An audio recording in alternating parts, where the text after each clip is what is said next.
امام حسین کے لیے لنگر پکا لنگر کہلائے گا، صادق آل محمد کے لیے پکا نیاز کہلائے گا، غازی کے لیے حاضری۔ علی کی عزت کی قسم، جس گھر میں غازی کی نیاز پکی ہے وہاں غازی کے آنے کا وعدہ ہے۔ نجف اشرف کے ایک مومن کا حال ہے، عجیب منت مان بیٹھا، حاضری دینے کا طریقہ کھڑے ہو کے روبہ قبلہ ہو کر ہاتھ اٹھا کے سورہ فاتحہ پڑھو پھر حاضری ہوتی۔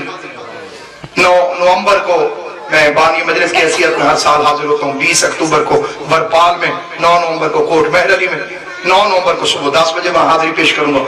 سامعین گرامی، صرف 2 جملے جو عرض کرنا چاہتا ہوں اس پہ توجہ چاہتا ہوں۔ سامعین گرامی، آل محمد کے چاہنے والا نجف کا رہنے آیت اللہ عبد الحسین دست غیب شیرازی نے لکھا، عجیب منت مان بیٹھا، اس جگہ حاضری پکاؤں گا، کھلاؤں گا تب جب غازی خود آ کے فاتحہ پڑھے گا۔ بڑا اعتقاد تھا اس کا مولا عباس پر، بڑا یقین تھا اس کا مولا غازی پر۔ حاضری پکا کے فجر کی نماز کے بعد مومنین کی کثرت، مومن کہتے ہیں پڑھ فاتحہ، اس نے کہا میں نے نہیں پڑھنا، کہ کوئی عالم کا نہیں خود غازی۔ علی کی عزت کی قسم سارا دن گزر گیا، سارا دن گزر گیا، رو رو کے کہتے ہیں منت ہے میری جب تک غازی نہیں آئے گا۔ آخر جب آدھی رات ہو گئی ہر کوئی اٹھ کے چلا گیا، ایک عالم جو سب سے پہلے آیا تھا وہ چپ کر کے بیٹھا رہا۔